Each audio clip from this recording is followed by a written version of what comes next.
how's it going? Susan Ruth here. Thanks for listening to another episode of Hey Human Podcast. On this episode, I have to start it with a question. What would it take for you to walk across burning hot coals that are 1400 degrees? That's right, that's some pretty hot stuff. And my guest, Lori Hudspeth, teaches you how to do it. She does workshops where you spend the day getting in touch with who you are and what you're capable of, and then you end the weekend by walking across hot coals. It's pretty darn cool. She calls it the Goddess Warrior Path, although she does it for guys too. She's got the events coming up that are female groups, and I asked her, well, what about guys? Do they get to do this too? And she said, absolutely. So get a group together, you guys, and she doesn't co-ed them, so she keeps them separate. And so if you got a group of guys that want to learn how to do the Firewalk, then you can contact her. So it's goddesswarriorpath.com is the website. goddesswarriorpath@gmail.com is her email. And of course, I'll put that on my heyhumanpodcast.com links. Her events that are coming up in the near future, she's got an October 11th through the 15th Goddess Warrior Path event, and that's in Highlands, North Carolina.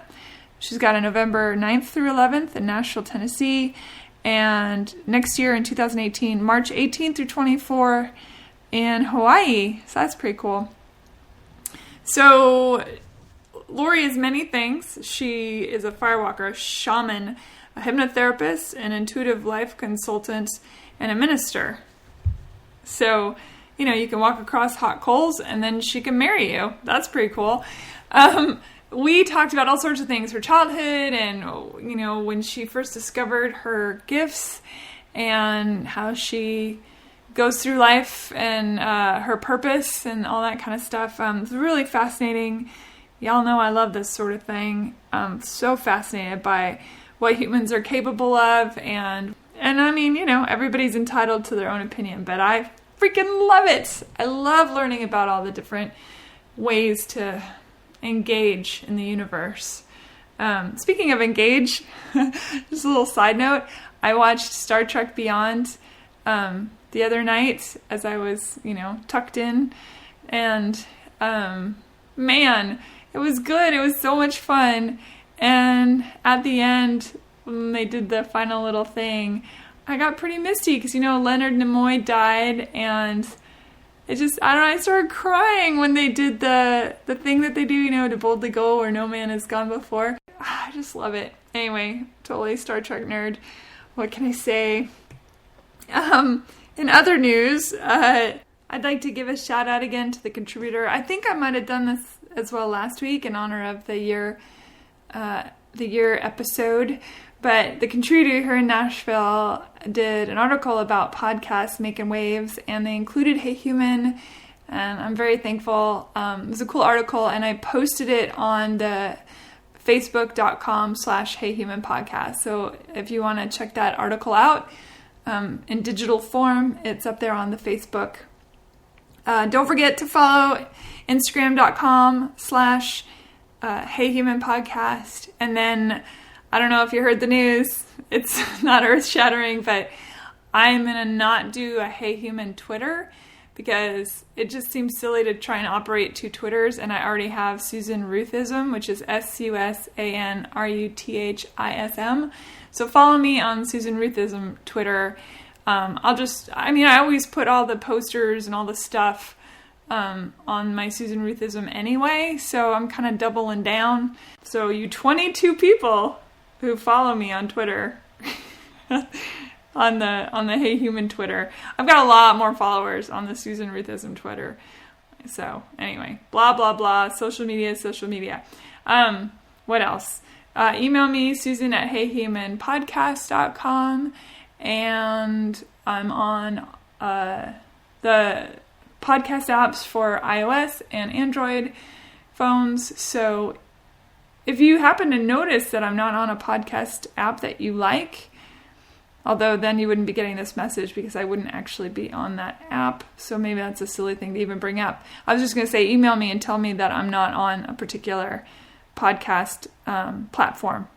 I think I'm on all of them, though, at this point. So there's that, and it doesn't matter. If you get a chance, go to iTunes and review Hey Human. I really appreciate it. And what else? I don't know. Just keep on keeping on. I'm going to LA soon, and I'm going to do some interviews while I'm there that I'm really excited about. This past week, I did a bunch of really cool, not interviews, conversations. I don't know why I call them interviews. They're not interviews. Well, maybe they're a little bit, but not really. Anyway, that's all I got. Sort of hitting rambling time, as I want to do. Yeah. Drop me an email. Send me emails. I love it when I get emails from you guys. Susan@heyhumanpodcast.com. Okay? Okay, cool. Enjoy. Here we go. Hi, Lori. Hi. How are you? I'm good. Thanks for being on Hey Human. Thank you so much for having me. I'm very excited. Me too. Okay, so before I turn on the... Lori Hudspeth, first of all, is your full name. Before I turned on the thing, you said that you wanted to do a little ceremony. So talk about that. Okay. Oh, but before we even do that, you are a shaman, a firewalker, you're a medium. You're Correct. A short medium, though. I had to get that joke in. I'm a petite medium. A petite medium. Petite medium, right. And what else? Am I missing anything? You know, I do hypnosis. Okay. I do subconscious mind training. Okay. Which I'm a big fan of that, by the way. I listen to those sorts of things at night a lot. Oh, you do? Oh, yeah. That's great. Right. Yeah. Yes. They've helped a lot. It's very important. You know, 90% of I'm a big everything fan. we do is from our subconscious. Absolutely. Right. So we have to work with it. So what is this that you're going to do now? So first thing I'm going to do is I always open sacred space. Mm-hmm. And in many traditions, there's different ways of doing that. So if you're Christian, maybe you say a prayer. If you're Catholic, you make the sign of the cross and then you say a prayer. Right. In ancient shamanism, and different tribes have different ways. Sorry. Now that my coughing attack is done. All right, so you are going to clear the... I'm going to clear the space and create sacred space, which means it's only what we allow in it. Okay. So that we don't have any outside interference. No interlopers. No interlopers, no curiosity seekers in the spirit world. Yeah. All right. So because they're drawn to stuff, I guess. They are drawn and they can interfere. All right. So every indigenous tribe uses different archetypes. And do you want... each archetype representing something. So if people want to do research on it, they can. Okay. But every tribe... I'll put links on everything. Okay, perfect. Yeah. All right, great. So in the South, first thing I'm going to do, I'll call in serpent. Serpent's about, a really brief description is, serpent's about shedding the past. Okay. Allowing our past to shed away, just like a serpent sheds her skin. Mm-hmm. In the West, we tend to pick at our issues one scale at a time. Serpent sheds all their skin. When they grow, they outgrow it. Yeah. And then the other thing I like to say is that serpent doesn't then walk around showing everybody their skin. It just leaves it behind. It doesn't say, oh, look at what I overcame. And not that our stories aren't important, because they are. They make us who we are, but we don't want to live in our story. Yeah. We don't want to constantly be visiting the hurt, right? Then in the West, we have jaguar. Jaguar is the lord of the jungle in Peru, which is where the tribes that I've studied with, the indigenous tribes, jaguar can see in the dark. Jaguar knows the way across a rainbow bridge. So jaguar is going to come and protect our medicine space, but also help us bring into the light the things that need to come into the light so they can heal. In the north, we have hummingbird, royal Sirinkente hummingbird, the one who knows those mythic maps, right? They make the mythic journey every single year. So with what we're doing today and every single thing that I do in my life, right, I'm trying to find my way, trying to find my map.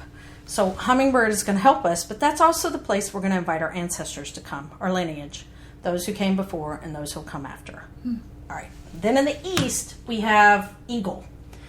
So eagle represents a lot for a lot of people, but everyone knows that eagle flies to the highest heights. So anytime we're bogged down in the muck and the mire and the details, sometimes we want to go to eagle. So we're going to call in eagle to bring in spirit, to bring us to those highest dreams. And then we have Pachamama, Mother Earth, which is the great mother, the one who provides everything for us. And so that's really enough said. We're going to honor Mother Earth. And then we're going to honor Father. So being the sky, being the sun, being infinite spirit. So we're completely creating a huge bubble, right? So that's the briefest of descriptions, but That's what it is. And with the spirit water, you'll hear me blow. I'm using my breath to call these archetypes in. So these are the archetypes that are connected to me, and they'll come in. Okay? Mm-hmm. All right. So there we go.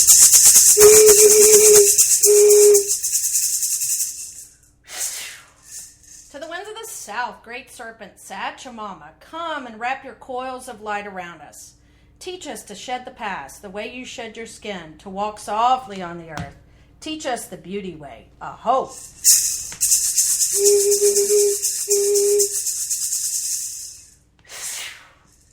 To the winds of the west, or Tarango, Mother, Sister, Jaguar, come and pad around our medicine space. Be with us. You who knows the way across that rainbow bridge to transformation. Thank you for coming and being part of our medicine space, helping us to bring into the light those things that need to be healed. Aho!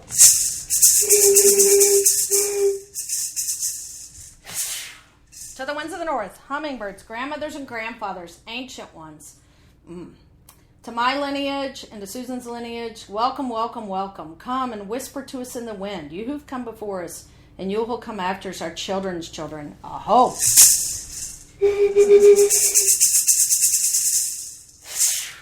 To the winds of the east, great eagle condor, come to us from the place of the rising sun. Teach us how to fly wingtip to wingtip with the great spirit, showing us those mountains we only dare to dream of. Thank you for always lifting us up above the muck and the mire to give us the bigger picture. Aho!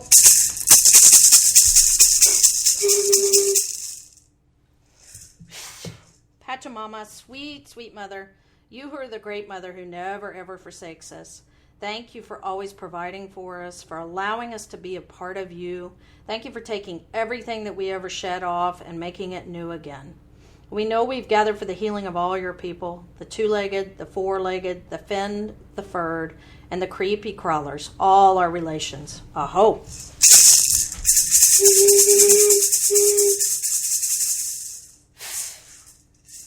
To the star nations, star brothers and sisters, Father, Son, Grandmother Moon, Infinite Spirit, you who are known by 1,000 names, and yet you who are the unnameable one.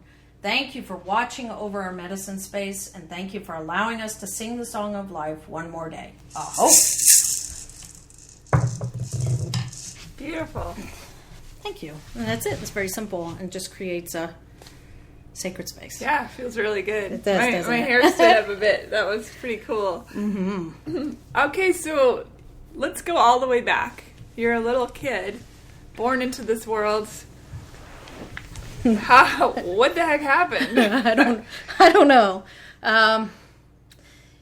Growing up, I always had a really deep connection to outdoors, to the earth, to animals. We had horses and dogs and cats and guinea pigs and, anything and everything. And I would just find myself, though, walking in the woods. And that's where I felt more of me than I was anywhere else in the world. And life kept happening. I played sports. I did a lot of different things. And I started to notice, though, that my view of the world was maybe a little bit different. When I got older, though, I had a memory of being about 3 or 4 years old and seeing a spirit. And the memory didn't hit me till I was in my 20s, and actually my dad brought it up. Do you remember the time you thought there was a man downstairs? And as soon as he said it, I saw it again. And what I realized as an adult was I saw a Civil War soldier standing. You grew up here? I did. I grew up in Nashville. Yeah. And it turns out I grew up right where the Battle of Nashville happened. Wow. There's a Civil War wall that was above our house that not many people know was even there. It's in the woods. All the kids knew because we found it hiking. So I saw him, and my dad ran downstairs like anyone would and looked and said, "See, there's no man here." And so I think I started to shut that part out a little bit until I got older. And then when I was a teenager, I had given up TV for Lent. I grew up Catholic. So I gave up TV for Lent. And I remember sitting in my bedroom and having the Blessed Mother. I saw her. And to this day, I don't know if she said anything. Because if she did, it's not time for me to know what it was. But I remember seeing her apparition, and I know exactly where it was. And in that moment, I knew that I was supposed to serve her and serve God, Spirit, that was supposed to be my calling. I actually thought I was supposed to be a nun. I was going to write the Pope and go in early to the convent. I just was convinced because my example of a holy life was, the Dominican nuns, because they taught me. Do you think, because the Catholics are so open to spirit world, they have all the saints, they have the exorcisms, they have all this thing. Do you think if you had been raised up in a different faith, it would have altered anything? Or you know what I mean? Like I do. Actually, I think I come from a very long lineage on my mother's side of Catholics. Mm-hmm. We had nuns. We have a priest in the family right now. But they actually ran schools and did those things. Oh, wow. And then after talking to my mother, who was very psychic, and she was talking about her grandmother, who was very in tune and psychic, but very Catholic. Yes. And I do believe that Catholics are some of the greatest mystics there are.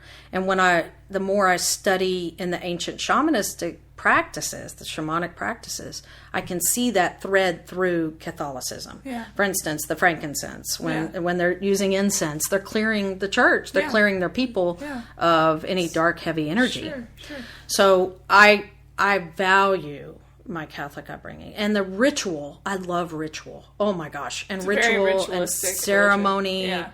Loved it. I crave it. Yeah. And I think we have... I love the Latin. Yes. And I took Latin. Yeah, I did too. I don't remember any of it. You do? I remember some of it when...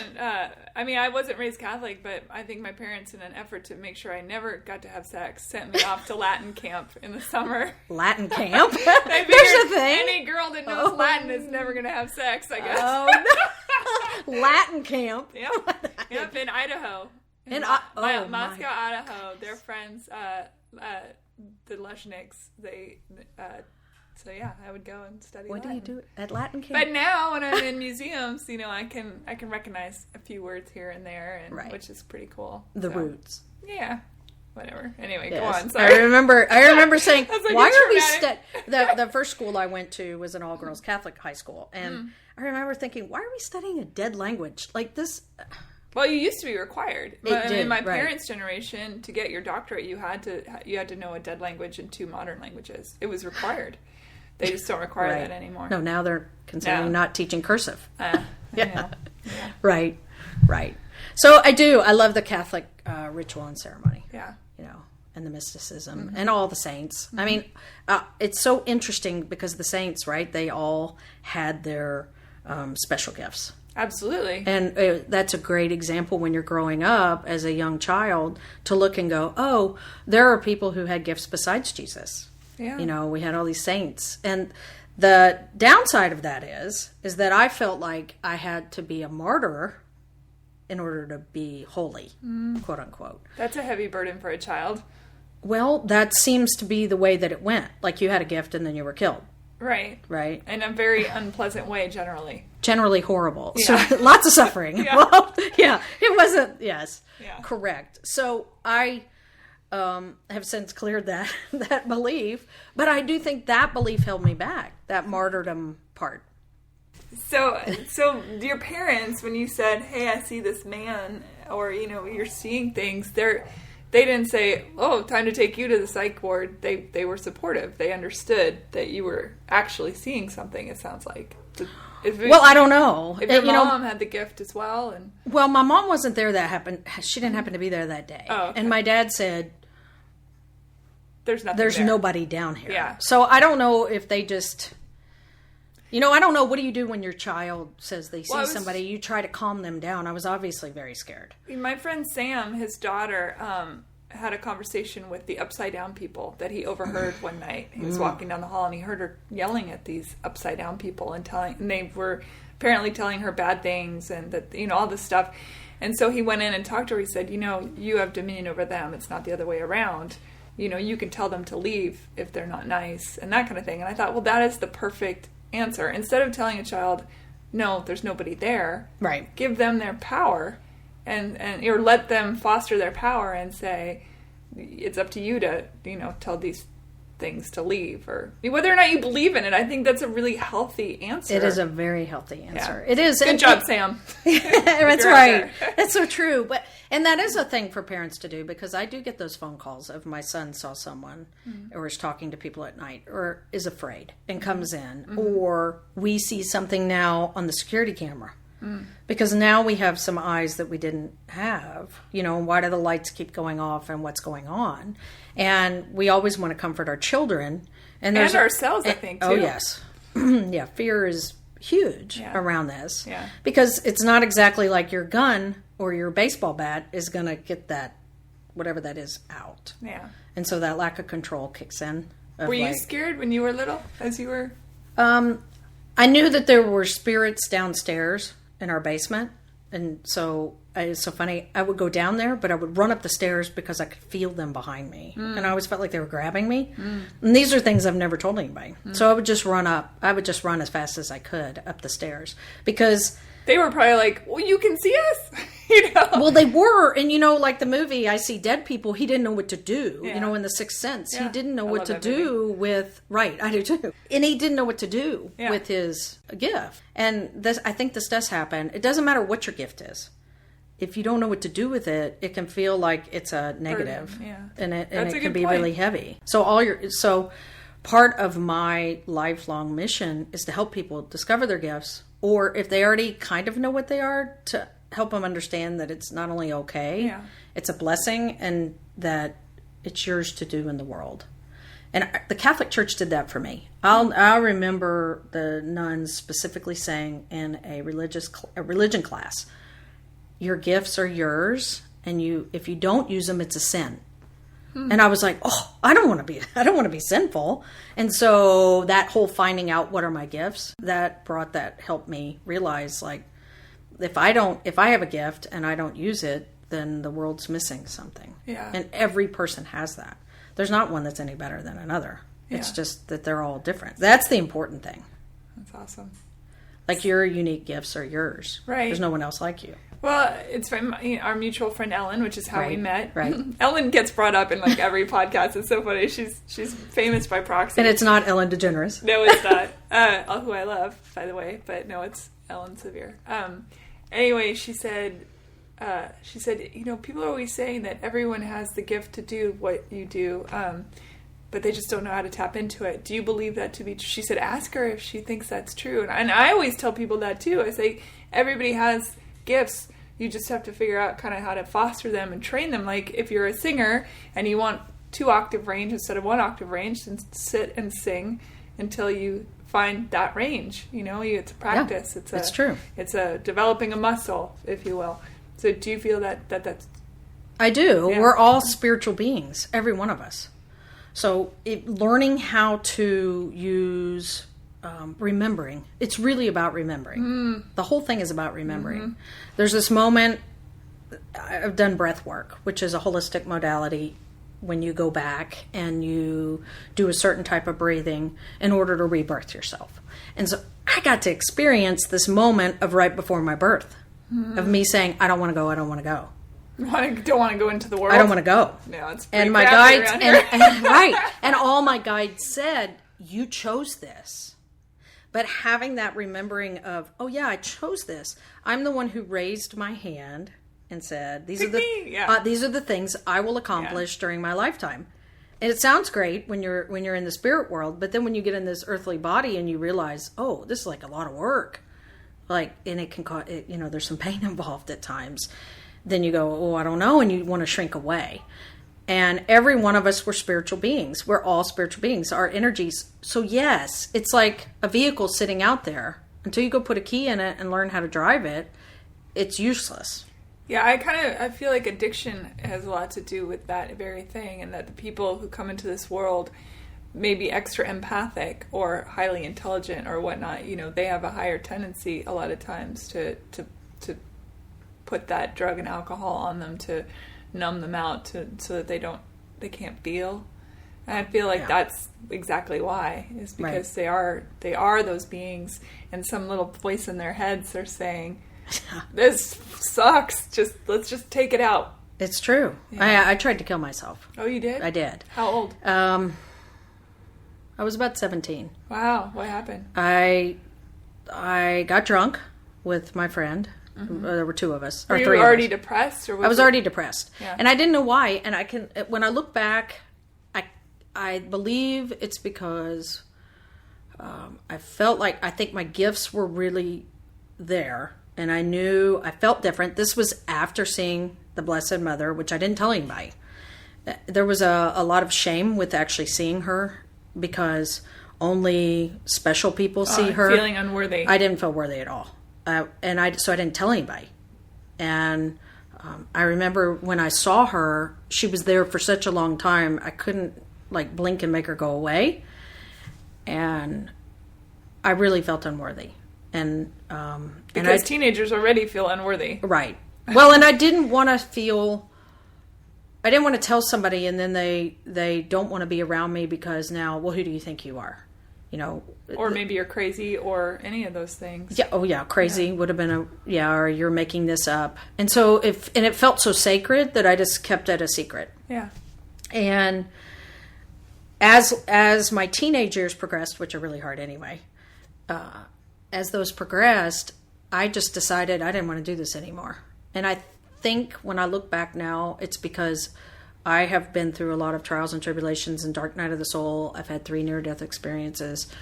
And I think there's a part of me that's like, I don't want to have to walk through, talking about firewalking, walking through all that fire to get to the other side. I'm just going to quit. And the Catholic Church comes back up because they said, if you kill yourself, you go to hell. Yeah, it's their biggest sin. So it scared me to death. Right. And then I kept thinking, how could I quit on God? Is it the biggest sin? I don't know. I feel like killing yourself is worse than murder in some cases. Yes. Yeah, it's like it's the potential. You take out the potential. And I didn't want to quit on God, but I didn't know how to do. I didn't have anyone I could ask. Now I had a little school counselor, but when they give you the look of like, are you half crazy? Then you're going to back up because you don't want to be locked up because you can see and hear and know things before they happen. And one of my childhood friends said, it's so interesting. She said, you've always been that way. You just drive down the road and be like, nope, that's it.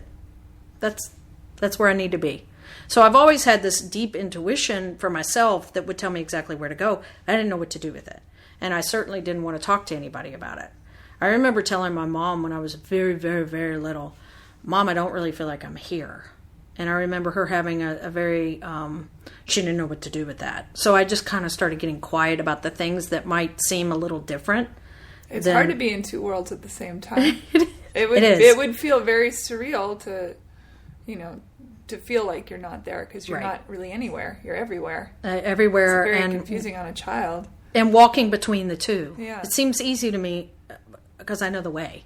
Now. Yeah. Well, I know what's happening now. Yeah. So, I decided that alcohol makes it a little easier to just go, you know what, I am really done.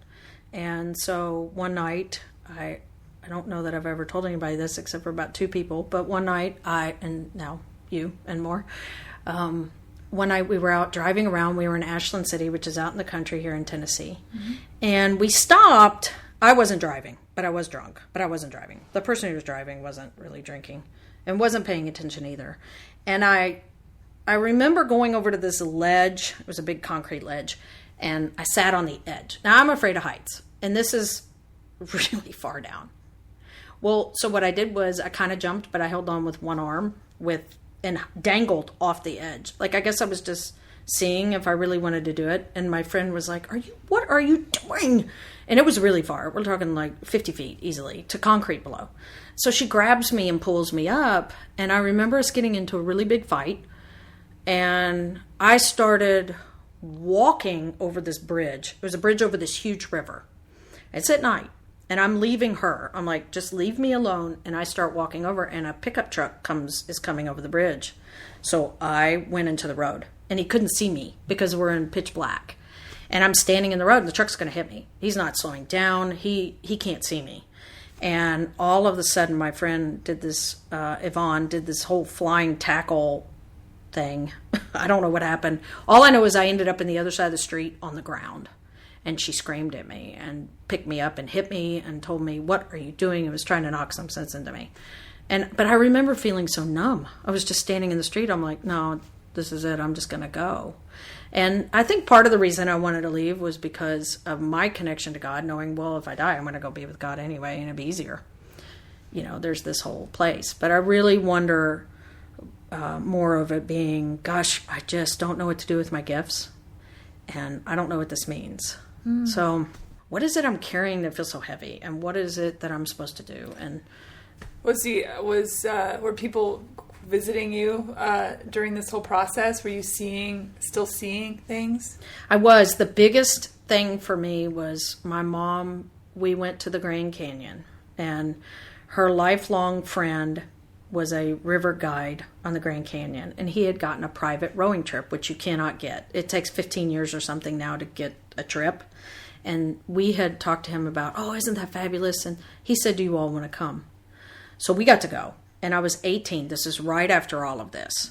And we actually got to go twice, 2 years in a row. Mm-hmm. And on the second trip in the Grand Canyon, which is one of the most mystical places, and there's only 3 boats, and there's only 12 of us, I think, and we have a private trip.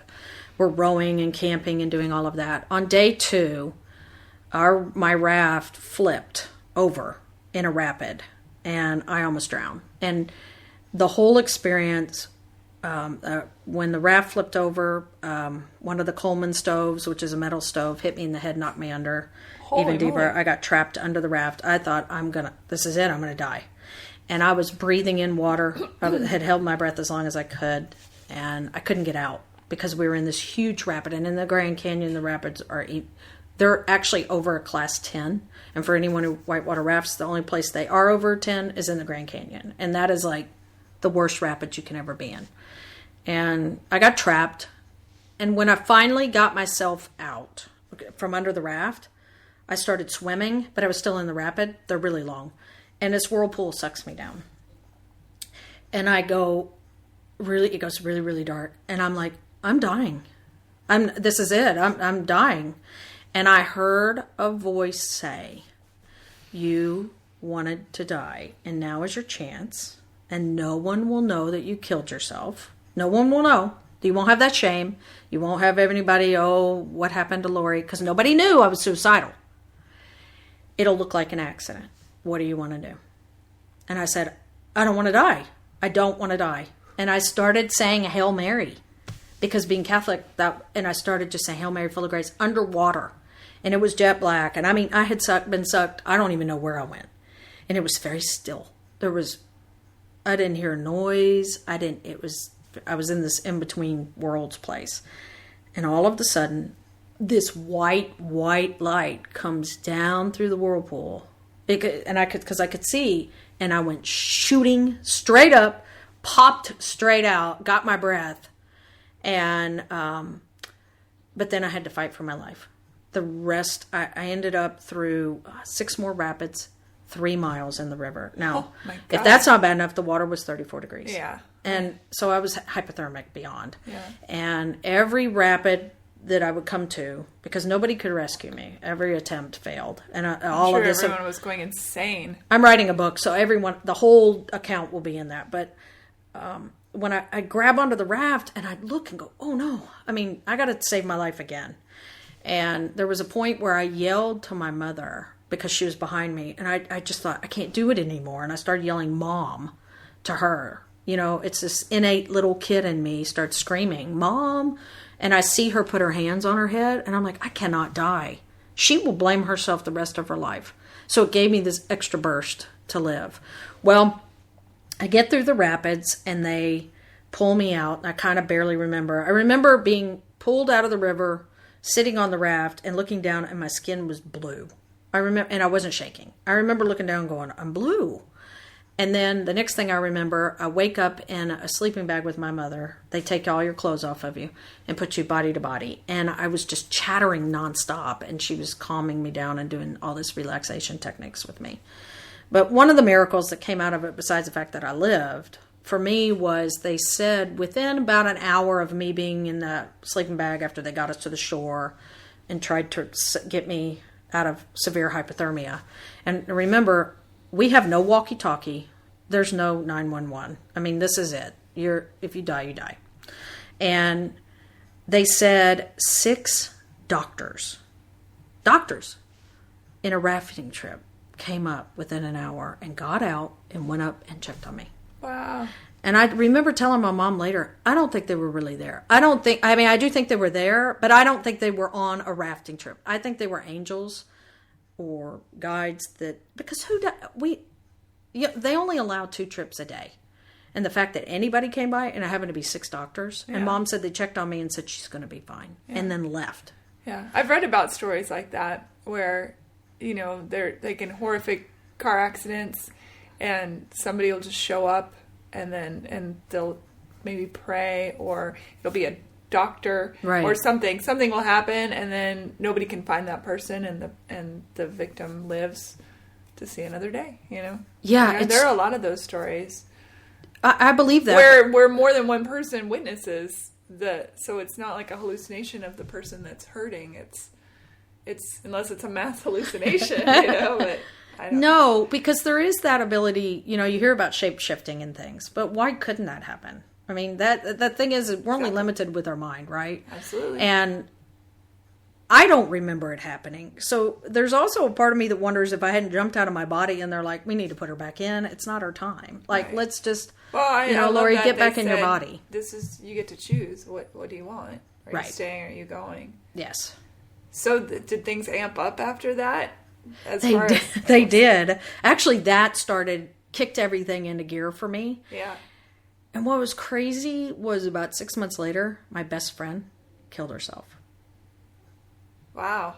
So, and it was one of the most horrific experiences because I got to witness what I would have put everybody else through. Yes. For me. So I was having this duality.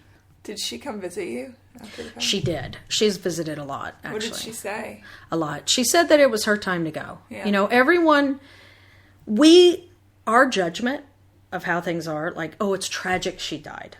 That's our judgment. It was her time to leave. And her death was a huge lesson for so many people. Yeah. And I believe in stuff like that. Yeah, it was a huge lesson. Yeah. Right? But it was her time to go. And she had done what she came to do. Yeah. And sometimes the final act is what you came to do. Yeah. And so she helps a lot, with my life. She shows up and helps. And do you believe in reincarnation? I do. Yeah. Mm-hmm. I believe we've spent many, many lifetimes together. Yeah. Yeah. You and the girl. Yes. Yeah. Me and a lot of people. Yeah. I run into all my soul family all the time. Yeah. I mean, you're probably part of my soul family. Yeah. From the moment I met you, I'm like, oh, I know her. Yeah. Yeah. I just had that conversation. I had Ryan Rado. I talked to him yesterday for the podcast. His episode will come out for your episode. Mm-hmm. And I said to him, like, man, it's funny just to meet somebody. You're like, oh, there you are. Right. I remember you. Well, and you know what I say a lot of times? Like, where have you been? Yeah. Like, I've been, like, I've been here 46 years. Like, what took you so long? Yeah. Like, why haven't we crashed into each other wherever? But it wasn't time. Yeah, exactly. Everything is on its timeline. Yeah, we do travel in soul families. I do believe that. Mm-hmm. Yeah, absolutely. And then people that you have in the past, in a past life, that maybe you helped, sometimes they come back to help you in this life. Mm. And then if you've wronged them in another life, guess what? You get to help them in this life. Mm-hmm. Because that's karma, right? Mm-hmm. You have to work it out. How did you... So to explain what it's like. To explain that, because I think everybody wants to know, what does it feel like? How does it... Did it just one day, there's a guy in my basement. Hello. Or, what does it feel like? Does anything weird happen? Do you get like a headache? You know what I mean? Does any body changes happen? What? I think everybody senses differently. Mm-hmm. So if you are a person who would like to sense people, one of the things that you can do, and this is something I've learned to help that, is to quiet the noise inside. So if you are drinking too much, if you are doing drugs, a lot of people think that helps you start to see stuff, but sometimes you see things you don't want to see.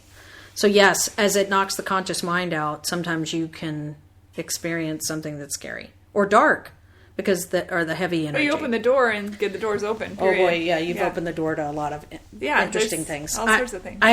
There's a shaman mentor that says that there are more disembodied souls walking on this planet than there are embodied.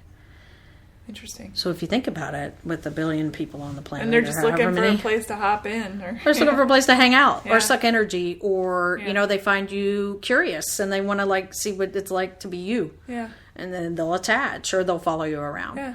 And Or they miss drinking, so they pop into an alcoholic. Or they miss sex, so they pop into a... and they show up, yes, with whatever's going on.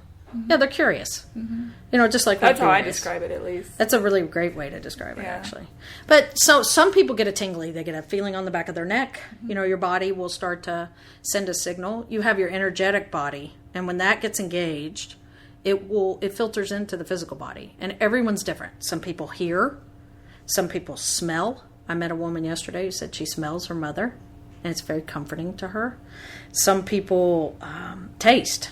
Is another one that gets left out a lot. People, if you start to taste something in your mouth and you think, what is that? Just ask questions. What I do when I start to sense something, I'll say, show me. Show me what it is. And then if you start to get afraid, you can say, please don't scare me. That is something I had to actually do with some of the spirits that were coming to me. I'm like, look, one, let's not come at 2 a.m. because that's scary when there's a knock on the door. Why is it always There's a at knock night, on the door. I think it's because our conscious mind goes It's so down. open, yeah. Yeah, and you're not, like, we negate. The gatekeeper's not there. Yeah, it's so funny. I tell the story sometimes. I was living, and my father has this little guest house. It's part of a barn. And I walked out of the bedroom, and it's only like 2 rooms and a bathroom. So I walked out of the bedroom one night, and there was a woman sitting on the couch. Well, I was so tired, it didn't register. There's a woman sitting in my house on the couch. Okay. I lived alone. I walked out, and I said to her, are you coming to bed? Wow, that's so funny. And the woman was wearing black veil, everything you would think at a funeral attire. And there was a little light on next to her. And I said, are you coming to bed? So I go to the bathroom and I said, suit yourself. And I went and got in bed and didn't think anything of it. Did she get in bed with you? Well, I don't know. So, the funny thing is, more of the question is had she been sleeping in the bed with me? Oh, man. Because I said, that are you whole coming to time. bed? Like your subconscious knew that had recognized her, and you're like, "Hey, you've been sleeping here every night. Why are you sitting on the couch?" Right? Yeah, oh my god! Right? Do. So a friend of mine, same girl that saved my life, Yvonne, is spending the night at my house with me, and we're in the same bed, and it faces the closet doors, and the closet door was a little open, and there's a lot of people who are listening who hate to have the closet door open. So I can't sleep with a closet door me shut. either. Well, I can't sleep with it open now because of this. So it was half open. And Yvonne says to me the next day, who was the woman in your closet? Now, I hadn't said anything about the woman on the couch. And I said, what woman? And she said, she's wearing black and a black veil. And I thought, oh my goodness. Well, Yvonne was in the bed with me. She didn't get in the bed. So whoever this woman is, which I've tracked since. Who is she? She was part of that property. She had died on that property many, many, many years ago. And and so she was just lost on the property. We have these lost souls. Yeah. There's a difference between a soul that's crossed over that comes back or one that's kind of stuck in between worlds and doesn't know they're dead. Yeah. Or doesn't know where to go. Yeah. I think that's you just hit the nail on the head, that doesn't know they're dead. I think that happens a lot. Yeah. Like a sudden accident. Yes. Like you mentioned, there was a car accident on the way here. You know, the sudden accident. Yeah. They just don't know what happened. Yeah. And we've all experienced something where we go, whoa, what just happened? Yeah. Right? Well, Why is it that people don't come for them? Why do they not come and say, oh, it's over here. You're coming with us. Well, I think they do. But the person doesn't know they're dead. They think they're in a dream world. And they're like, get away from me, or whatever. Yeah. Right. Okay, that makes sense. So I teach a class called Dying Consciously. Mm-hmm. And in the class, you learn how to live consciously so you can die consciously. And so many people walk around not awake and not conscious. Mm-hmm.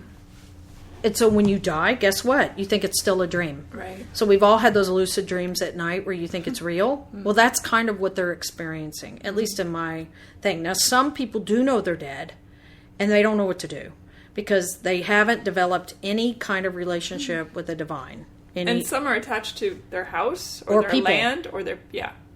They they can die and stick to you. Not like, I have pulled entities off of people who will say, my grandmother's always with me. And I'm like, yes, she is. She's in your energy field. And they're like, oh, no, don't take her out. And I'm like, okay, look, if we can get her to the spirit world, when I get her there, then she can visit and you can use her better than if she's sucking your energy every day and you wonder why you're tired and you want to smoke cigarettes. Totally. Because that's her behavior, not yours. Yeah.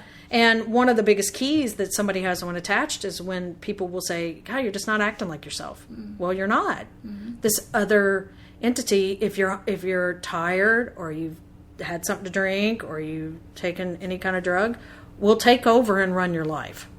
And then you'll find yourself doing habits, and most of them are unhealthy, that you don't want to do. Can I get like a Wall Street stockbroker guy to do that for like an hour and just make me a millionaire? Yeah. Now you're... All right. We'll find you an entity. I'm not sure that's wise. A banker entity. Find you a banker entity and stick them into you. Yeah. I've never thought about that. Yeah, I could have a whole niche like that. I know, right? Right? What entity do you want? You need your taxes done? Hold on. That'd be a great film. That'd be a great movie. It would like be a good funny movie. Like, right. Yeah. Anyway. And then we give you one that has all these bad habits. Yeah. Right? Right. Yeah. Yeah. I don't need any more bad habits. Right. So, okay, wait, we went off the train a second there. Where were we? The woman, did you ask her who she was, or did you get rid of her, or what did you do? Like, you don't want to sleep next to this woman in black. It's a little disconcerting. Maybe if not exactly who I would pick as a partner. Maybe if she was in a sweater vest, it would be a little bit better. But sweater vest. A black veil is a little... No, she wasn't exactly my type. So yeah, no, you know what? Like she had cookies or something. Right. Anyway, that's funny. So what do you say to them? To be like, well, it depends. It depends on the situation. Some spirits have to be, lack of a better word, forced out. Meaning, what I usually do though, I try to be gentle. So if you were my client, let's say, and you came to me, and you said, I have an entity in you, or you have a spirit in your house, you're my first client. So whatever you would like is what we're going to do. I have to have your permission. My second client is the entity or the spirit. Oh, so I treat them very different. There's a lot of shamans, and you'll see, especially in the movies, when they cast these spirits out, they beat them up, and you'll see a lot of hatred towards the spirit. And I don't do that. But even if it's a nasty spirit, and there are some that are not very nice. And when I say not very nice, meaning that their intentions aren't pure, and their intentions on Earth weren't either. They weren't a good person either on Earth. And they're still trying to deal with that. But what I do with that is that I treat them as a divine being, a divine part of God, just like everyone else is. And what I do is I spend time talking with them. I listen. I've found that listening to the story is really important. A lot of them just want to tell you their story. Right? They want to be heard. And then once I hear their story, and sometimes it's something they want me to convey to, like you, let's say if it's you, and sometimes it's not, but usually it is. And because there's a reason they're in your house, and it's a lesson for you and a blessing. Yeah. And so then I work with whatever that spirit is, and what do you need? What do they need? There may be unfinished business, and usually it's not. Usually by that point they're good. And then I escort them to the upper world. Sometimes I use my crystal. If they're extremely difficult, I have to use my crystal.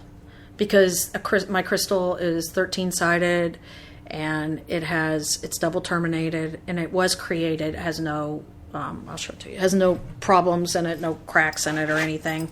And what it does What do you mean it was created? It's man-made? It's man-made. Oh, okay.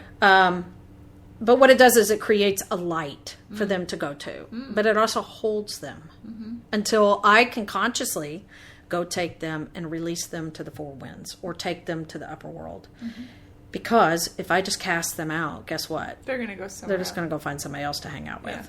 And I haven't served them. I've served you, but I haven't served them. Right. And it's really important. And so many people just beat them up, or we label them as bad, and they're just lost. I love that you're a spirit advocate. That's amazing. I am. Yes. Well, I hope that if I get stuck, sure, I don't want to be beat up just because I'm lost. Do you experience things that aren't human much? Yes. Oh, yes. Yes. Actually, I have found some stuff that I didn't even know. Like? I've never seen before. I had one client that I pulled this strange looking thing out of her, and It was like some sort of weird looking monster. Not necessarily scary, just odd. Okay. And I walked in and told her mom what I had done because she, I had permission. And I told her what I'd done, and she pointed to the wall and she said, "This is her painting." And it was the exact thing I described. Whoa. So the daughter had painted it. The daughter had painted it because she had seen it. Interesting. And so, Was she young? About 14. Yeah. But she has a form of Asperger's. Oh. So she couldn't even, we really actually didn't even have a conversation when we had our session, because that's the part of the beauty. A lot of times people say, like, when you go to a therapist, you try to describe what's going on. And when you come to me, you don't even have to tell me your story. I don't have to know about abuse or any of that. If you don't want to share your story because it's going to create more pain, you don't have to. Spirit knows what's going on, and it's all energy. So I take my stones, because we work with healing stones, and you blow that into the stone, and the stone then informs me where I'm looking for energy. Remember, the story is kind of the framework for just the energy. I don't have to have the story. I just need to know what you want to release. It come from this life. It could be from a different life. Or a different experience. I travel all the time. As a shaman, we journey to the past. We go to the past and the future. We go back and forth. And I've cleared lifetimes of things. You can have a spiritual contract in a lifetime 2,500 years ago that is now activated, that you will act out because it's contract. And it may not be what you want it to be. They never are, quite honestly. Crazy. I had a client that I tracked his life. I journeyed and tracked his lifetime to when he was a slave and he was hung. And it was affecting his entire life right now. And how did I know that? Because he blew all that energy. We didn't have to have all the words in the story. We just blew the feeling into the stone. And then as we had set the intention, because when we open sacred space, I'm working with your lineage, who sees everything. I'm working with spirit, who's really doing all the work.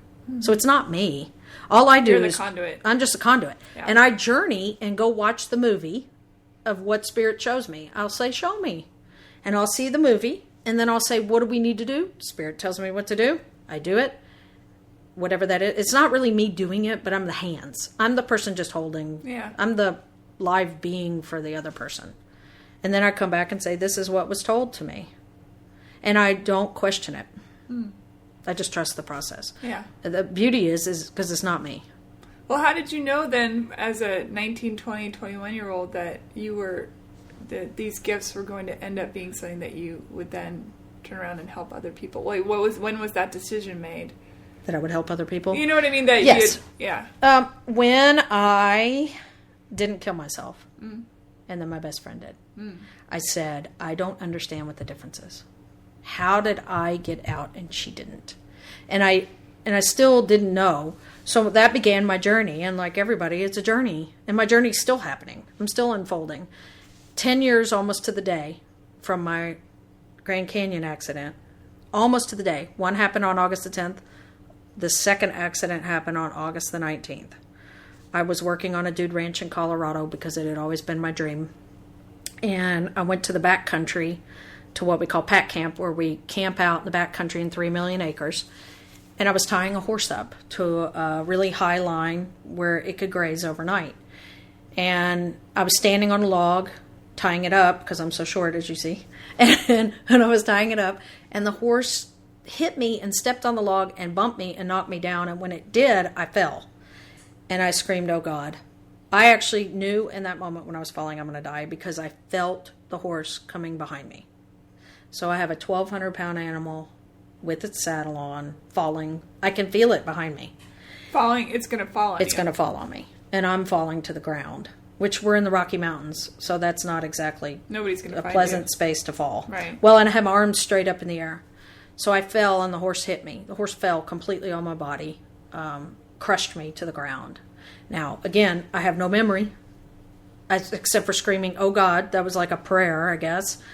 And as the horse came over and hit me, I have no memory from that point to the next thing. I was out on my hands and knees, just weeping. And I remember hurting, but I was weeping. And I was really far from the horse. And later I asked my friend, because we're there with a group of guests who were up on a hill. And when I screamed, my friend turned to look Oh, so you and weren't saw alone. the whole. Okay. No, we weren't alone. We had 3 wranglers, and then we had about 15 guests. Okay. And she said that, I said, how'd I get out from the horse later on when I asked her?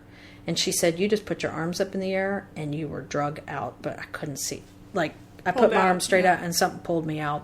Wow. And later I saw that were 2, my friend who died and another friend who died had come down as angels and just pulled me out from the horse.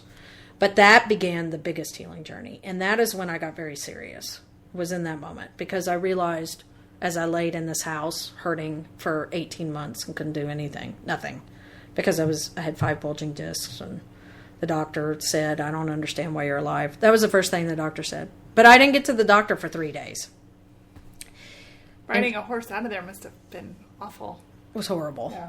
Yeah. And I sat, and she looked at me, the doctor, she walked in and didn't even touch me. She said, I just have one question. I said, okay. She said, why are you still alive? And I said, I guess I have something to do. Yeah. And you know what I told her? I better figure it out. Because I have had 2 accidents. Oh, yeah. Okay. Yeah. Yeah. So that was my biggest healing. I finally woke up. I mean, I woke up in the Grand Canyon, but obviously I didn't fully get it. Right. So I began the healing journey, and really the hero's journey, as people call it, the spirit quest. I started devouring as much as I could to understand, how did I get out of where I was, and what is my purpose? Because if I don't figure it out, I'm afraid that at the next 10-year anniversary, I'm going to die. Because I'm not getting it. I'm supposed to be getting it. God's trying to get me to get it. And forced me to where I couldn't do anything physically. But read. And at the time, the internet was dial-up. And, I couldn't get on the internet, really. But to lay here and just go through my own healing journey. And I remember telling my physical therapist, when I hurt so bad, I said, when I figure out what this blessing is, I'm going to stop hurting.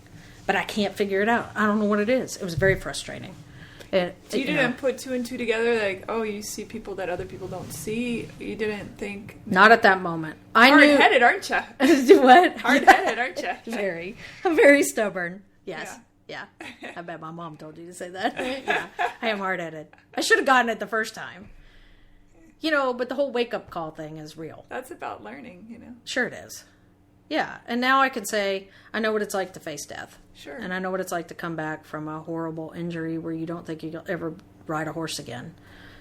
Everything of who I was had been stripped away.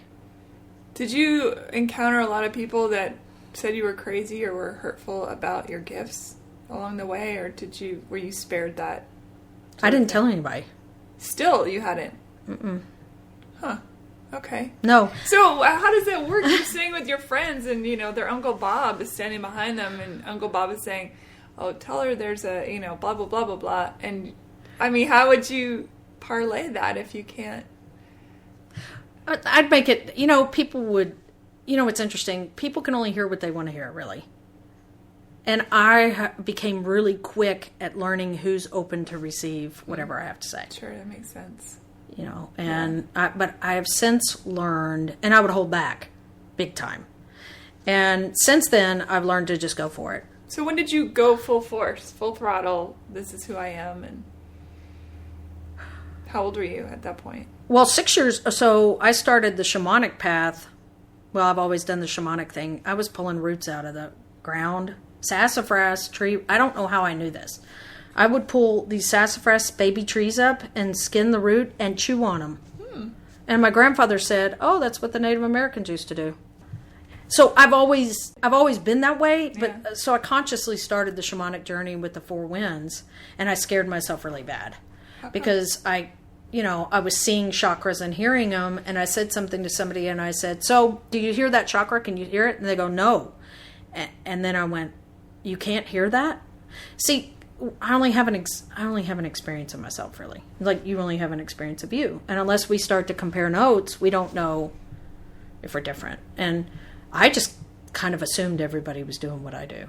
And it turns out they just have different gifts. But yeah. And I think everyone's got a level of intuition that they don't even acknowledge. Like, they think of a friend who they haven't thought of in a while, and the phone rings and it's their friend. Or they go left instead of right, and it turns out if they had gone right, there would have been a bad accident. Or, whatever it is, It's amazing how many people attribute it to luck. And it's like, it's not luck, it's all by design. Yeah. Everything's there to design, and signs are everywhere. Yeah. They're everywhere. They will lead you and guide you. And learning how to read them is really actually super fun. I mean, to go, I love it. I go, oh, I can't wait to see what's going to happen next. Like, instead of I think people are bracing afraid. for impact. I mean, definitely afraid of a gift like that. I think so. I just, so you asked when I went full force, probably then. And I don't know that I'm still at full force, truthfully. Because I haven't shared a lot of the things that I've already shared with you, with anyone. Yeah. You're out now, girl. I'm out now. I came out. For lack of being, considered weird, or all the stigma that goes on it. Sure. Growing up in the South, I love the South. I love our tradition, but a lot of our traditions are... fear-based? Well, they are. I'm trying to be nice, but honestly, I don't know that that's not nice. I'm trying to, not the fear. I have a lot of other words that are running through my head, but a lot of it's not true. When I do the firewalking, I hear people say I have to ask my pastor. Fire is the devil. No, it's not. That somehow got assigned to the devil. Hell. They're like, oh, witches, you like fire, witchcraft. That's hell. Yeah, witchcraft, witches. Yeah. And then yet, when we look at the Catholic Church, look at all the mystics, including Jesus, who's turning water into wine. And I tell people, Jesus said, we shall do all of these things that he did and greater. Because I've had people actually say to me, who are you to talk to spirits? Only priests you can... So, see, I've been challenged. Yeah. And so I've held back. The temple of God is within you. Correct. That's in the Bible. The kingdom of God. The kingdom of God is within you. Mm-hmm. Yeah, and, is within. Yeah, and I think there's a huge message in that. There is. And priests back in the day, they wanted power, and how better to have power than to tell you that you can't find your divinity unless you go through them. Yeah. It immediately elevates their status. Right. So firewalking, that's interesting because the first recorded one was over 4,000 years ago. Mm-hmm. 2 Brahmin priests challenged each other to see who had more faith and could walk further on fire. Okay, that's a good transition moment. First of all, why in the world would you be drawn to doing that? I've looked at your feet; they don't look burnt at all. No. So the skin grafts went in really well. You walk across fire because why? And how do you learn to do that? Yeah, right. I don't. So it's interesting. I step in a Lego and I freak out for about an hour. Hey, listen, the Lego walk is one of the hardest. It's like Legos are like that would be a hilarious cartoon. We have one. I'll send it to you. Yeah, there is one. It says the ultimate firewalk, and it says Lego Firewalk. Oh, it's the worst. Yeah, but I do walk on broken glass. Whoa, you and Annie Lennox. Yeah, yes, we play that song sometimes to lighten things up. Me and Annie. Right, she's a good friend of mine. I inspired that song. No. Why? Well, all right, so the reason I did it is because I was a life coach. So as you can see, I don't back down from a challenge. And years ago, I decided to become a life coach. I wanted to have a healing retreat center. I've known that since I was a child, that I wanted to have, I called it a motivational ranch because I love horses and outdoors. And so I became a life coach, and then I did a talk on shamanism and on these energetic processes. And a guy said, hey, I'm going to become a firewalk instructor. We should lead a seminar together. And I said, well, wait, a what? And I had never heard of it. And he came out here to my farm, and he led a firewalk, and I walked 7 times that night, and that was it. I was hooked after the first time. And I signed up the next day to become an instructor. And then after that, I did the extensive training and became a master in the firewalking world. And I only did it just to I'm still understanding it. I don't understand all of it. And that's what I love about it, is because there's always a mystery to it. And why do it? Well, fire, I would have clients sit with me. Everyone has limiting beliefs that come up, including me. Everyone has fear and things like that come up. And I would always see it in my life coaching sessions.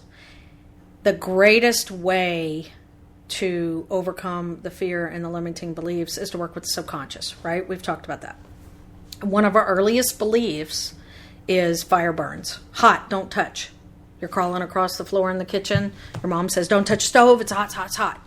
And we've all had the experience of being burned. And we've all been around campfires or at least a candle. And something has burned you, right? When you walk across 1,200 degree coals, and they're that temperature when we walk because we've tested it, and you walk barefooted across it, and you don't get burned, it rewires everything. Because one of your earliest beliefs being fire burns, fire hot. And then on top of that goes, you're not good enough, you're too tall, you're too short, who are you to want to do whatever. And all these beliefs, your first 7 years of your life is all about downloading beliefs. Because that's why when they say there's Santa's coming, we go, woohoo! And then when we're about 7 or 8, we say, we don't have a chimney, how's it getting in here? Right? Mm-hmm. And science has said that you're just in a hypnotic state. So you're believing everything. And most of it is BS, truthfully. Or at least that's what you remember is the BS. You don't remember the good stuff, unfortunately. You work, the hurts stick. And when we walk on fire, it is so hard to explain because flesh burns and melts at 430 degrees. So how is it that you're able to walk? Do you get people that do get burnt when they do it? They must have to sign a waiver that is... Well, they do have to sign a waiver. Yeah. But that's simply because, we've all heard the person who says, hey, y'all watch this. And then it turns out poorly. Yeah. Yeah, well, because, if somebody's going to go dive headfirst into my fire, that's a bad idea. Yeah. So I do have a waiver. But the worst that I have seen happen at any of my firewalks, and including myself, is to get what we call a fire kiss, which is no worse than if you have a new pair of shoes and you get a little blister. Mm-hmm. And here's the interesting thing about that. The time that I got my fire kiss was one of the greatest lessons I've had. Mm-hmm. One, it reminded me that fire is the boss. Fire's the teacher. And where I got the fire kiss on my foot was in my adrenal gland. Because everyone, in reflexology. Yeah. Okay, yeah. So every point ends. I'm sorry, I know that, but we should explain that. Yeah, so in reflexology, every organ has a point in your foot. Mm-hmm. And when you walk on the fire, if there's a weakness in that organ, or if it needs attention, I have found that sometimes that's where you get a kiss. Mm-hmm. So I got it on my adrenal glands, and it was a day I was extremely exhausted and had been pushing and pushing and pushing. And I looked at it as the fire gave me energy, and it burned away heavy energy, or whatever was preventing me from healing. And when it's all in how you look at it. Were you scared the first time you walked across the fire? Of course. Oh my gosh. Well, the worst part is when the guy was coming out here, I had spent days and weeks telling myself, I am not walking on fire. I wanted to so bad. But I love campfires. I had camped my whole life, and I just love fire. It's so warm and inviting, and it's fun to play with. Everybody loves. It's extremely inviting. Yes, but are you kidding me? Put my little feet for no reason. See, that's the thing. Everybody goes, well, wait a minute. There's no child on the other side dying that you would run across the fire. And this is where my day, before we work up to the fire, that is what I do with you, is that fire is a metaphor for everything in your life that stops you. Mm. You have a goal, you have a dream, and it's on the other side of the fire. So we look at what are our limiting beliefs, and why do I even want to go across the fire? And then what does it mean if I do cross the fire? And I have a whole process I put you throughout the day, including some other small breakthrough activities that get you out of your comfort zone on purpose. Mm-hmm. And what do you do when fear comes up? Because guess what? Fear's not going to go away. A lot of people say, so you firewalk to overcome fear. No, I firewalk to know how to take fear and make it work for me, not against me. So when I feel fear, when I'm standing in front of the coals, and this is what I tell people, don't make a decision until you're in front of the coals. If the fire invites you, you go. If it doesn't, you don't. And I teach you how to use your intuition. So you were talking about how do people develop their gifts like what I have? Well, you develop it by practice. And like you said, working the muscle. When you're standing in front of the fire, you have to learn how to listen to the intuition in you. It's not, you aren't reading my intuition, I have to read it. And like every one of my participants, I teach them how to do it. Not like I walk up and go, it's your time to go. Because it's not about me. So you have to learn how to know your own intuition. And then when the fear comes up, what are you going to do with it? Because in this society, we drink, we run away, we distract ourselves, we sleep, we overeat, we have too much sex, we divorce somebody because it's too scary to be with them, so we run. And that fire is sometimes windows are only open for a minute, right? An opportunity to do something new. And that fire, and I tell people... Or we don't divorce somebody because we're too scared. That's the bigger one. That's the bigger one. Yeah, that's the bigger one. Yeah, we don't embrace our life. And unfortunately, I've sat with people at the end of their life go, oh, I wish I woulda. So this is a great time to develop that muscle in a safe environment with me who understands. I know what it's like to face the devil, to face your death, to face heartbreak, to face all of it. What do you mean by to face the devil? I think every ear just perked up. To face the devil? Yeah, like what? Did you face the devil? Yeah, I face the devil a lot. How do you the mean? Devil's inside you, your shadow parts. Yeah. It's the shadow. Yeah. No one wants to look at their shadow parts. Right. No one wants to look at the truth about me is that I'm a procrastinator. I mean, that's one of my shadows, is I procrastinate. It's my worst enemy. Me too. It really is. And procrastination is actually fear at its correct. root. Yeah.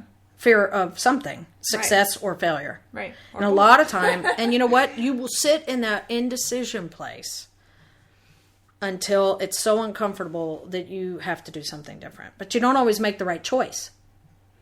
So yeah, facing the devil, facing yourself. And here's what happens. You're standing in front of the fire and you have one voice that goes, oh my gosh, she just did it. I saw that person walk, whether it's just me or not. I want to do this. I want to do it. I want to do it. And then guess what pops up? The devil. That voice that says, who do you think you are? Lori has trained all over the world. You're going to be the one person that as soon as you step on the fire, you're going to combust.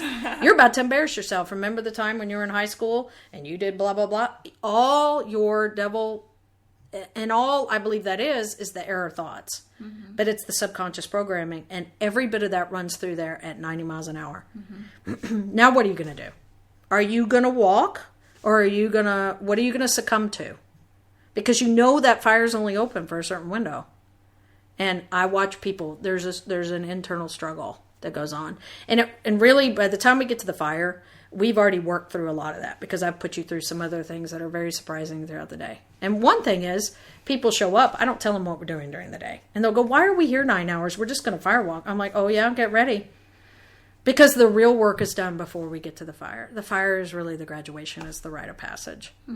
But you do get to experience it. And you can decide, and you get to hear all this BS and the head trash and the devil talking to you. And it's all the fear. It's all the thing. Everything that's ever stopped you from following your dreams in the past is what's going to come up. Because fire will demand your attention. It's red. It's 1,200 degrees. You've just watched me burn 100 pieces of wood that have a flame 40 feet high. And believe me, when we light it, you have to back way up. It's hot. So now you're like, uh-oh, what am I going to do? I don't know what, and you have to decide. Mm-hmm. And once you decide, it doesn't happen again. So what happens now for me, if fear comes up, I go, oh, hey, I know you. And then I listen to it. Now, is it the fear to get out of the road because a car's coming? Because that's always going to be there, fight or flight. Or is it the fear that when it comes up, I go, I just turn now and face it. And I go, what are you trying to teach me? Is this a different shadow piece? Or if I'm really scared, sometimes it means I really need to do it because it's really big. It's really big. It's like stepping out and saying, I almost killed myself. So do you learn something different every time you do it? Every time. Yourself? Yeah. Every time. And every fire's different and every group's different. And I have a lot of people who come back over and over. And I teach it so many different styles and different ways. And I cater it to my group. So most of the time now I don't have any notes. I say what needs to be said. I just open up into a channel and say, this is what Susan needs to hear. So, and I don't always know who needs to hear it. I just say whatever needs to be said. Mm-hmm. And I do have a sort of a structure of how to walk and that kind of stuff. But the weather, environment, how people show up that day, that's all. But our group made a contract together somewhere along the way to say, we're going to get together and grow together. That's so and cool. This is what we're going to do. Yeah. Yeah. So what does being a shaman mean exactly to you? How about that? To me, Yeah. to me, That's a huge question. So yeah, it is a huge question. Let's narrow it down a little. Let's just boil it down.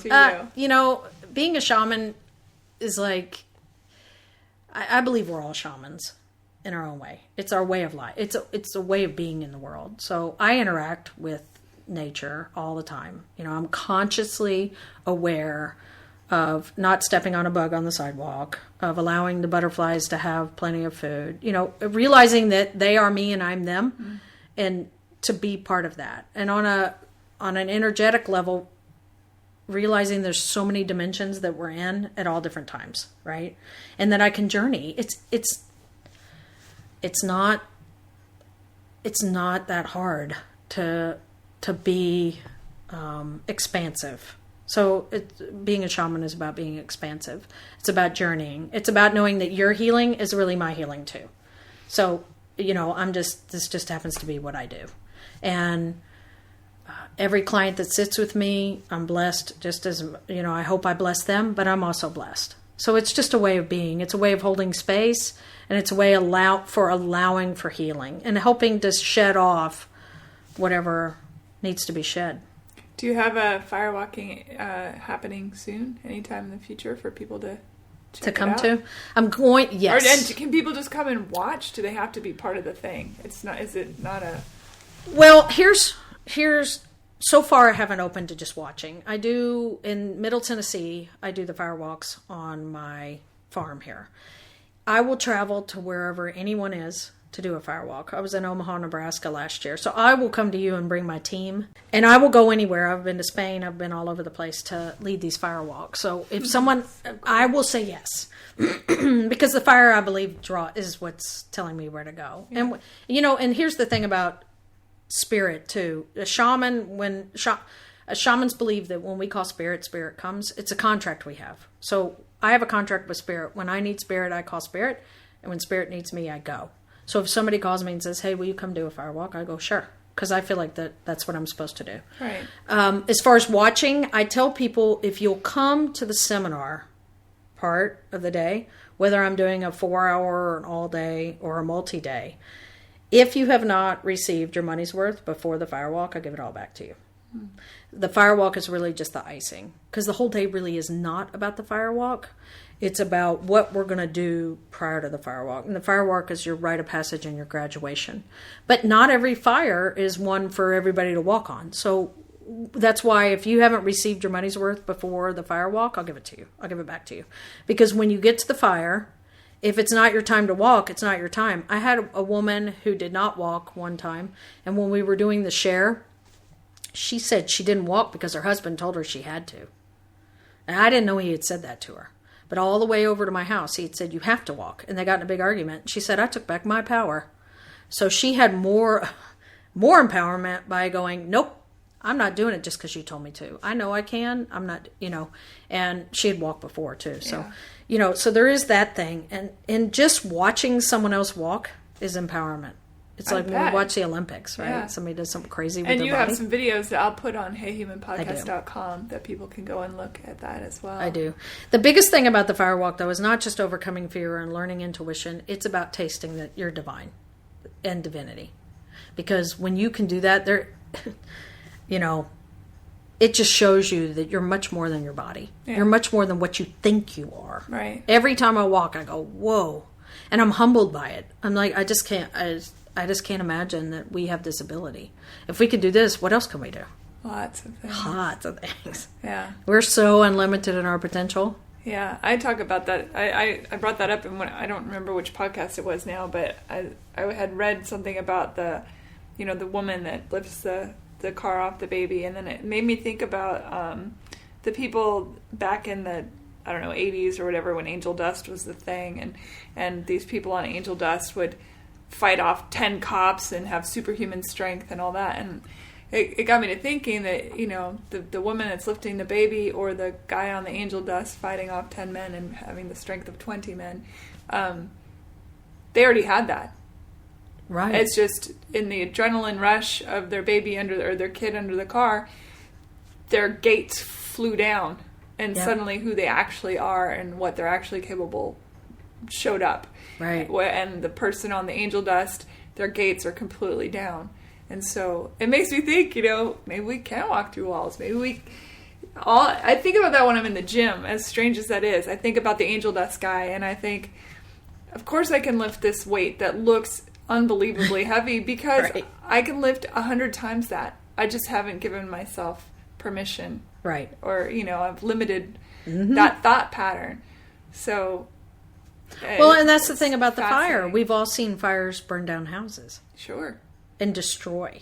And burn up people. We've In a seen, horrific way. right? I was at Vanderbilt with my mother recently, and there was the burn unit, and everyone, they've been burned horribly. Yeah. And, and here I am, for no advocating real reason, I'm walking. walking. I mean, there's not a reason. Yeah. Except for that I am learning how to use my mind Yeah. and my soul in a way that is, like you're saying, unlimited. Because, and that's why with the advanced trainings, I've walked really long distances on fire and deep fires and stood on fire. And like, just to see what can I do with my mind, and of course I didn't start out there. The only difference between me and you is that I've already walked on fire. Yes. It really is. I just did it first before you. Right. Yeah. Anyone can do it. And we're all walking on our various fires all the time, I suppose. Absolutely. Yeah. When you go through something Metaphorically. hard, like my mom just recently had cancer and she passed away. And when she had cancer, I was like, this is just another firewalk. Yeah. I just take one step in front of the other. I pull from it all the time, the strength and the fact that I did it. When you think you can't do something, and we all run up against those parts where we go, oh, God, I don't know if I can do this. So what are you going to do? Are you going to run away from the fire? Yeah. Because that won't serve you. Yeah, right. Well, and Right. then if you run away from the fire, guess what? The fire will still be there. And it gets bigger. Well, it shows up in various other ways. Sure. That's certainly true. Sure. Yeah. And then you're surrounded by it. I do many different retreats and workshops and seminars, and I'll customize it to whatever people want. If they want to learn about shamanism, they want to have, a ceremony, or a lot of my clients are over the phone. And because energy knows no time or space, and it's beautiful. They can call me from their home in their pajamas right before they go to bed, or in the morning, or whenever on a weekend, and we can have a session. It's also interesting. Yeah, there's a lot. There's so much. I could There probably is. talk to you all day. There is. But I feel like I think we've pretty much covered all the basic stuff. But that was my stomach growling very loudly. If you guys heard that, that was my stomach demon just said food. So cool. Thank you so much. Oh, no, thank you for coming. This is No, it's great. fun. You're very fun to talk to. Oh, so. good. Yay. I know. That's I good. could talk to you all day, Yeah, too. it's wonderful. I'm fascinated by it all.